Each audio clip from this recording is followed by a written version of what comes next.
Lord Meghnad Desai joining us on the broadcast as well. Lord Meghnad Desai, thank you very much for your time here on Mirror Now. There are enough and more people here in India calling Rishi Sunak a Desi boy. A great sense of pride being taken about Rishi Sunak's Indian origins. Also the fact that his wife Akshata is the daughter of someone India knows and loves. That is the founder of Infosys, Narayan Murthy. Is the celebration in India justified as well? Because many people can argue, well, his father actually was born in Nairobi and Rishi Sunak himself was born in England and he is more British than Asian or Indian. I understand why India feels very proud, but I don't think anyone should be under any illusion. This is a British boy. Just because he is a Hindu by birth, see, that really shows the strength of Britain.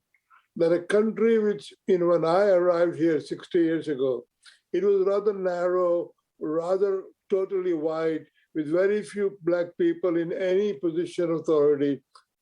During the reign of Queen Elizabeth II, the great queen, it has become a diverse society, multiracial, and talented people especially can come to the top regardless of their color. This is a difference. While a lot of people who from Pakistan, India, Sri Lanka, Bangladesh are poorer, or from Africa, Caribbean, there are some very talented people. And David Cameron, way back in 2015, he saw that Conservative Party should begin to attract people who have ambition, who are talented. The left parties always condescended, oh, poor black people, poor Indians, things like that. Cameron saw, and I'm not a conservative, I'm a Labour Party member, or used to be. Cameron saw that good people are good people regardless of race, and his party should encourage them. And that is the result. Within 7 years of 2015, when David Cameron started this thing, we have a British Asian Prime Minister. But he's a British Asian. He is not an Indian, he's a British Asian or British Indian Prime Minister. But if there's any doubt that he is playing for Britain rather than for India, he is sunk. He has to be absolutely ruthlessly playing for Britain. He is our Prime Minister. You have a very good Prime Minister, thank you very much. Leave our Prime Minister for us, because we need him here very badly. And he has the ability to do that. Lord Meghnad Desai, of course, it's day one of his job. He's just about taken over. But look at the circumstances under which he's taken over. In 7 weeks, Britain is seeing its third prime minister. The economy is down in the dumps. Britain is staring at a recession as well. Would you think that on day one itself, the reality of his job has sunk in as he stepped out at 10 Downing Street to make his first speech there? The boy knows, he knows how difficult it is. The enmities and the divisions within his party are very, very severe. And some of them are ideological, some of them are personal. The fact that Boris Johnson is very reluctant to welcome him. Rishi Sunak said nice things about Boris Johnson. He said nice things about Liz Truss. So he is holding out a kind of a peace sort of pipe to them. And I think he's trying his best to not start another group war. Very important. His problems are so severe, the country's problems are so severe, that he will need everybody's cooperation. I think he has the ability. The question, will his party cooperate? Party has to cooperate. And then, of course, in the House of Commons, he will have the full opposition of every party. That's the way House of Commons works. It's a madhouse. It's not like House of Lords. It's a much more civilized place. But I hope you can watch House of Commons this afternoon. It will be like a circus. I tell you. But I think the important point is, yes, he has the ability. He can work hard. The financial markets have already welcomed his presence. The pound has moved up against the dollar. Interest rates on government debt are down. And so you really have a very, very good start of his prime ministership. Now, what we need to do now is hope that everything else goes well and that he achieves what he wants to achieve. He could be prime minister for a much longer period than any recent prime minister we've had, even longer than Tony Blair. We'll see. Well, if he does manage to last longer than Liz Truss, then, well, he could go up to 2024 at least, because that's when the next general elections are. We certainly hope so. But, you say that there should be no doubt on which team Rishi Sunak plays in. Of course, it's Team Britain. We all understand that. You're saying he's as British as they get. But fact also is that he wasn't white enough for his own party till not very long ago. 5 out of the 11 competitors at that contest were of immigrant families. Okay? If I may say so, I don't think India can repeat that. Okay? India cannot match. When the Congress party had election for leadership recently, we saw what happened. Okay? So we're not going to take any lessons from India. Now the thing is that yes, but he topped the thing, but ultimately it's quite thin that for the larger membership of the Conservative Party, people are conservative. That's what the Conservative Party is about. They had not seen a non-white face trying to lead them. If you live in the south of England, in home counties, you don't. If you're in London or Birmingham or Manchester or Leeds, you do. But if you're living in Surrey or Sussex or Dorset or Devon, you don't. So, yes, he may have suffered a bit. But, it's lucky that happened. Because Liz Truss went first and made a complete mess, there's much greater goodwill for Rishi Sunak. Everybody now knows what it takes to be a good prime minister. A serious knowledge of economics, a serious knowledge of finance, and really, patience and calculation before you jump into a policy. That is what Rishi Sunak will do. And that I hope that will work out. We all heard him today. He made that speech outside 10 Downing Street. It was 5.5 minutes. It was a measured speech. What do you make of it? Because one commentary that is dominant here in India is that it's a reflection of Indian values. This is an immigrant kid, hardworking. What do you take away from his speech? What I found him from his speech was his willingness to include all the members of his party in his opening speech. Right now he has to concentrate on the politics.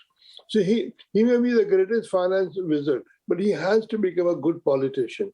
And for that, you have to reconcile people, say the things which they will hear, they will interpret. You see, just as in India, they all think he's got Indian values. The people listening to him will say, who is he not mentioning in his speech? Who is not including in the family? And what is going to do? The rest of the public want to make quite sure that he understands how serious the problem is. Liz Truss was saying, I'm going to change the whole world tomorrow morning, He knows you can't do that. You have to, as he said, what she wanted to do was not wrong, but she did it in the wrong way. So I think he had to give that impression that he's responsible, he is a reconciler, he is a uniter, and he's a hard worker. That he did. My last question to you, the symbolism is very hard to miss. This is India's 75th year of independence from the empire. The Indian economy has overtaken Britain's economy, and now you have someone who has roots in India taking over the reins of Britain. Are we overhyping this symbolism? Absolutely. No. I mean, basically, it is the fact that Britain has been welcoming immigrants. Some people are against it, but by and large, the official attitude is yes. And the fact that India has amazingly talented people. South Asia, and there are people on television, in arts, everywhere, who all come from South Asia. They're very, very talented people. And it is symbolic, and I'm very happy that the first non-white British Prime Minister happens to have an Indian ancestry. I'm proud of that. Of course, I'm proud of that.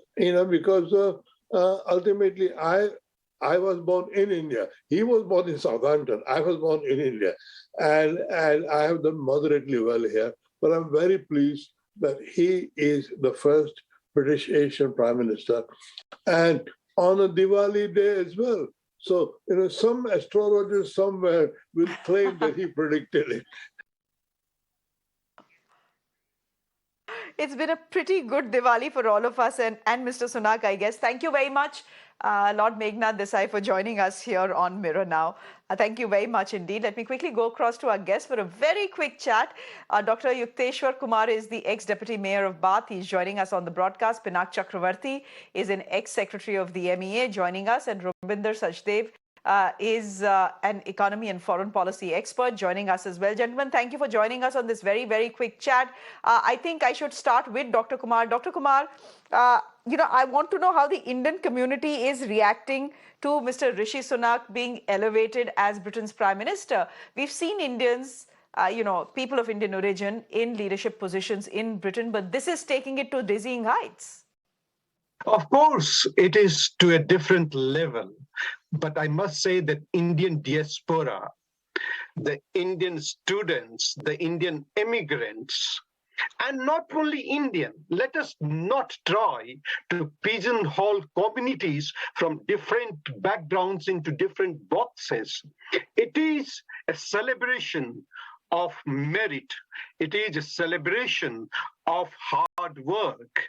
It is a celebration of a person who believes in winning for himself rather than defeating others.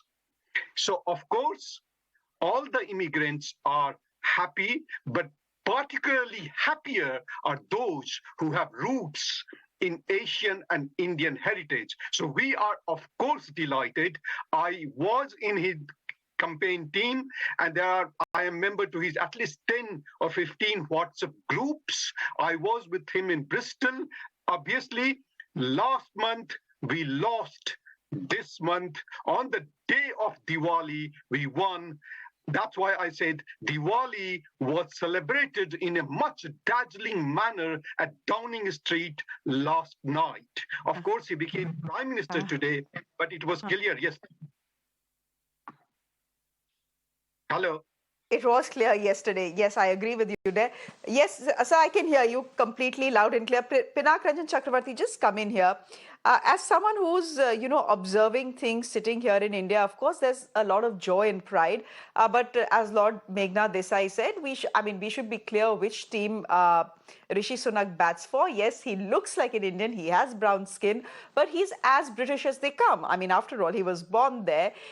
He went to a well-heeled private school. He went to Oxford. He went to Stanford, etc., etc. He's fabulously wealthy in his own right. And if you add his wife's wealth to it, they are richer than the royal family in Britain. That itself has come into a bit of focus and a bit of question. Do you think that's unfair? Coming into focus, of course, because of the terrible economic times that Britain is right now going through. But do you think a Desi boy will bring in the value system that is currently required to fix Britain? I doubt it very much. And he's as British as you said you can get. And his values, etc., are good, I'm sure. But then I don't know whether that will help him in pulling Britain out of the morass, economic morass that it has got in. I am a bit disheartened by all this hype about he being of Indian origin, etc. It will make, in my view, not a bit of a difference between the dealings between India and UK. And as a long-standing person who has dealt with many countries, I can say that up front. And we will be playing hardball in almost every issue that we have between us, including the trade deal, etc. And sometimes I wonder whether a Indian origin British PM might up the hardball game more than a white prime minister. You know, he has to prove to his own country, his adopted country or the country where he's born, that he is no less than somebody who doesn't have a skin color or has a white skin color. So I am a bit of a cynic on this, and I must confess that I don't expect any major upheaval in our bilateral ties. He will continue the policies that UK has been following, and but I'm hopeful that he, as an economist, as somebody who's handled the chancellorship, does realize that the relations with India are important. Unlike the Home Secretary, the previous Home Secretary, who shot her mouth off and then had to resign, I think he's of course far superior and in terms of merit, he's way ahead of many of the others that I have seen, talking on cabinet ministers and others talking on television. Yeah, Robinder, come in here. Of course, there has been a lot of commentary about what this means for India-British ties and what Mr. Sunak can do for India. At this point of time, I would imagine, Mr. Sachdev, that there is more that India can do for Britain than the other way around. No, absolutely true. And both countries can do a lot with each other to create a win-win. At the same time, I will definitely, yes, kind of second what Ambassador Pinnock is saying. And, we do a lot of work between US and India. We've seen it often in US-India relations. Like, Richard Verma, the US ambassador to India, was Indian origin guy, right? He had to work extra hard to not be seen as going soft or going native with India, right? So that's an extra burden people of Indian origin or leaders of Indian origin carry in their home country, that they cannot be seen because politics is everywhere and people want to take pot shots at you. So you want to make extra sure and be extra rigorous that your actions are not seen as being quote unquote soft or tilting over to the other side. So that's one. So on that count, yes, it'll be a higher bar for him with respect to UK-India relations, be it the FTA and all. He will need to show something as a win to his own people more than, let's say, a Liz Truss or a Boris Johnson would have needed to show. That's one. Secondly, yes, for the diaspora is a huge, humongous thing. This will inspire, future generations, or right now even the youth and children, kids of Indian origin worldwide, as to where they can rise up, in their public service if they so choose to. The third thing I'll say, because I think we have short time, yesterday, we had issued a memo wherein I was saying that he will be, or he comes in as a technocrat, as we have seen, as Dr. Hope. The British economy or the UK is headed to be the sick man of Europe, perhaps, right? So what does a sick man need? It needs a good doctor, right? And it was interesting that today's speech, the last word he spoke after all his thing, he ended with the word hope. So he is Dr. Hope for the UK, but how much can he deliver? The jury is out. He does not have much leeway if you look at the numbers and the reality of the world economy out there. And, the irony is that he is facing an economic meltdown due to something to which he contributed. The UK economy is in the dire straits it is because of Brexit. He was one of the champions of Brexit in 2015-16, right?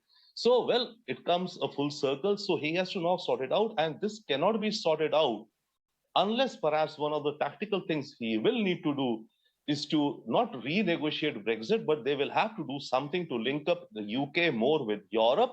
Otherwise, the problems that the UK is facing will not be solved. And of course, then there are issues of, all other issues, energy and, cutting on public spending and how much of debt, etc. So all of that is out there. So he has a tough job ahead, but he's Dr. Hope as of today. And the toughest job that he possibly has is to, keep all the warring factions within his own party together and have them back him wholeheartedly. So that, I think, will be his number one challenge. We leave it there, Mr. Sachdev. Thank you very much for joining us. Mr. Chakravarti, good to have you on this quick chat. And Dr. Kumar, thank you very much for joining us as well. With that, it's a wrap from me. Thanks very much for watching.